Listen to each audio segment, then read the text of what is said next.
One thing that comes up constantly with my clients is job changes. And that makes sense because the average person changes jobs roughly every 3 to 4 years in their 20s and 30s, which means by the time you're 35, you've probably already left 2 or 3 employers behind. And each time you leave, there's a retirement account sitting there that nobody at HR is going to walk you through what you should do with it. Hey, I'm Chris Villaire. I'm a certified financial planner and founder of Villaire Financial, a financial planning firm that I built specifically to help young professionals with their financial and personal goals. In this video, I'm going to break down the 4 main options that you have when you leave a job and have a 401k. We're going to walk through all of them, what they are, when each one makes sense, and the one thing most people never hear that can quietly wreck your tax strategy for years if you get this thing wrong. There's one option that's almost always wrong. One is usually the right call for most people, and the other 2 depend on your situation. And if you're a high earner who ever plans to use the backdoor Roth IRA, more on that later, there's something you need to understand before you decide, because the wrong move here can quietly eliminate your ability to contribute to it in the future. By the end of this video, you know exactly where you land and how you should proceed with your old 401k. So let's dive into it. Option 1, you can leave the money in your old employer's plan. There's no action required here. The money stays where it is. So when does this make sense? This can make sense if your old plan genuinely has good investment options, specifically institutional class index funds with expense ratios under 5 basis points that you wouldn't generally have access to elsewhere. There's no urgency to move here if you have access to good funds.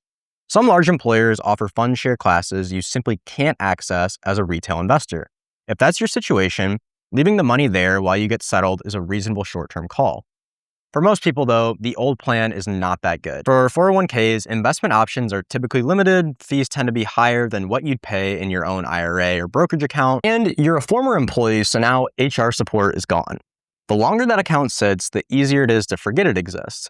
You'd be surprised. I've had clients with no idea how much they've had in an old 401k until we went through their full financial picture together. 3 job changes and 3 accounts they weren't managing. Keep your money there only if you have a specific reason to. Otherwise, one of the next 3 options is probably the best move. Option 2, roll your old 401k into your new employer's 401k. If your new job offers a 401k, you may be able to roll your old balance directly into the new plan. The main reason to do this is consolidation. 1 account, 1 login, you roll everything forward each time you change jobs. You never end up with old accounts scattered across former employers. Here's the one thing that most people never hear about. If you're a high earner planning to use the backdoor Roth IRA strategy, rolling into your new employer's plan instead of a traditional IRA is often the smarter move. I'll explain why in the next section because it's important enough to walk through on its own. The downside is that you're still limited to whatever funds your new plan offers. Before rolling anything in, look at the investment menu and check the expense ratios, what they offer, and how this coordinates with your overall plan. If the plan is solid, consolidating there could be a good call. If the fund selection is mediocre at best and has above average fees, keep listening. Option 3, you can roll it into an IRA. This is the right move for most people. You open a traditional IRA at a brokerage of your choice. The rollover is tax-free. There's no taxes, no penalties. Another thing that I want to clarify here that I get questions from clients about all the time is the amount you roll over doesn't go towards the annual contribution limit. Rollovers are not classified as new contributions, meaning you could roll over $50,000 to your IRA and still be able to contribute an additional $7,500 that tax year. The money moves from one retirement account to another. You get access to every investment available in the market, not just whatever menu your employer negotiated. You can use the lowest cost index funds anywhere, and you have full control over the account permanently, regardless of where you work in the future. However, there's an exception worth knowing, and it can cause a lot of problems down the road. If you're a high earner planning to use the backdoor Roth IRA, rolling your old 401k into a traditional IRA creates a tax problem with the pro rata rule. That's what we need to cover next. Quick background on the backdoor IRA. If your income is above $165,000 as a single filer or $246,000 as a married filer in 2026, you can't contribute to a Roth IRA directly. High earners can use a workaround called the backdoor Roth. Here's how it works. You make a non-deductible contribution to a traditional IRA and then immediately convert it to a Roth IRA. If you do this cleanly, the conversion is tax-free because you already paid taxes on the money before it went in, so effectively allowing you to contribute to a Roth no matter your income. Here's the problem though. The IRS doesn't look at your total backdoor contribution in isolation. It looks at the total value of your traditional IRAs combined. This is what's known as the pro rata rule. So I'll walk you through the math to explain it. Say you roll $50,000 from an old 401k into a traditional IRA. The following year, you want to do a $7,500 backdoor Roth contribution. Your total IRA balance is now $57,500. Of that, $7,500 is after-tax money you just put in, and $50,000 is pre-tax from the rollover. When you do the conversion, the IRS calculates it proportionally across your entire IRA balance. $7,500 divided by $57,500 is about 13%.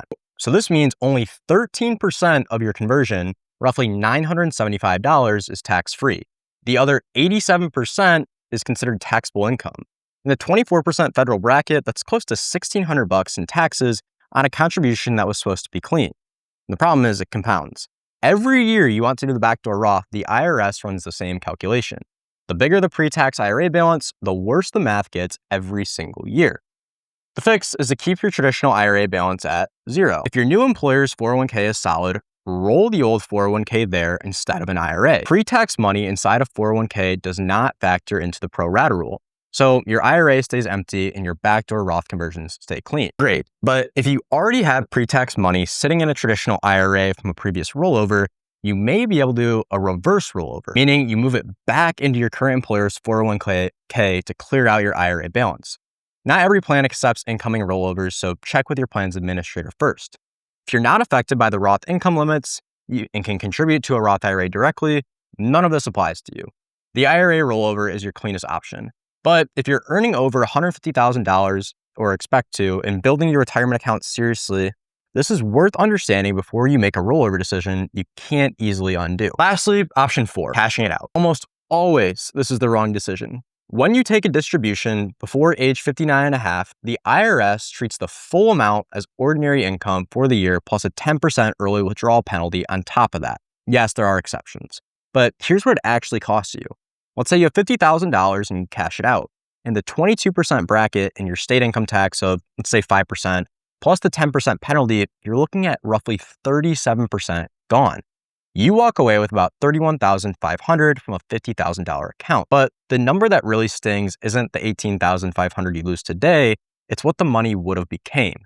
At 8% annually over 30 years, that $50,000 grows to roughly $500,000. Cashing out doesn't just cost you a tax bill, costs you decades of compounding that you never get back. The only scenario where this makes sense is a genuine emergency with no other options. But even then, I would check whether a personal loan or a 401k loan from your employer would be cheaper. Often, that's the better alternative. Here's what to actually do with your old 401k based on your situation. If you're a high earner planning to use the backdoor Roth strategy, look at your new employer's plan first. If the fund quality is solid and the fees are reasonable, roll your old 401k there and keep your current IRA clean. If the plan isn't good enough to justify that trade-off, talk to a financial planner before moving the money. This one's harder to undo than it looks. For everyone else, roll into a traditional IRA at any brokerage like Schwab, Fidelity, or Vanguard. Contact your old plan and request a direct rollover. Emphasis on direct. That means the money goes straight from your old plan directly to your new IRA and you never touch it. Don't let them send you a check. If so, that starts a 60-day clock, and if you miss it, the IRS treats the full amount as a taxable distribution. Once the money arrives to your new plan, be sure to invest it. Do not leave it sitting in cash. The whole process typically takes about 2 to 4 weeks. If you're a young professional looking for a fee-only fiduciary financial advisor who works specifically with people at this stage of life, you can book a free 30-minute intro call at VillaireFinancial.com. If you enjoyed today's video, please like, comment, subscribe. I post a new video every week covering financial planning topics for young professionals. Keep in mind, this video is for informational purposes only and should not be taken as personal financial advice. Everyone's situation is different. If you have questions about your specific circumstances, that's why it's so important to work with a qualified financial advisor. Thank you so much for watching.